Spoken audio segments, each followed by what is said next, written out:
अधिवेशनामध्ये तो सगळ्यात संघर्षपूर्ण प्रश्न या कुठली कालव्याचा आहे, तो आहे टिंबे ते माणिकटोक बोगद्याचा.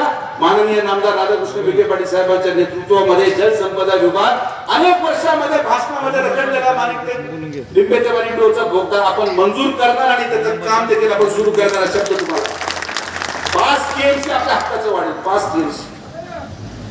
5 TMC मध्ये विचार करा, आपल्या मुलांना भविष्य एका छोटे पाणी साठा ना एवढंच नाही, पण आपण या मंत्रिपदाचा कारभार घेतल्यानंतर माननीय दाते साहेबांच्या नेतृत्वाखाली आपण या पठार भागासाठी उपसा जलसिंचन योजनेच्या सर्वेचे आदेश दिले, त्याची वर्क ऑर्डर झाली. आता उपसा जलसिंचन योजनेचा आज सर्वे चालू झाला.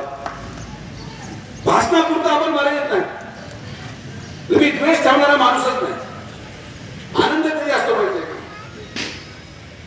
मी पडल्यानंतर मला दुःख झालं नाही, पण आज जेव्हा मला लोक येऊन म्हणतात की दादा मी काल मला बाबा शेट्टी सांगितलं काल श्रीगोंद्याला लग्नाला गेले होते, बाबाशेठ पारनेरचे होते, बाबा शेठला श्रीगोंद्याच्या लग्नामध्ये लोकांनी सांगितलं आमच्या आयुष्याची सगळ्यात मोठी चूक झाली, आम्ही सुजय विखेला पाठवलं. याचा इतका आनंद मला होतच नाही. खुश श्रीगोंद्याचे आल्यात का इथं त्याच्याकरता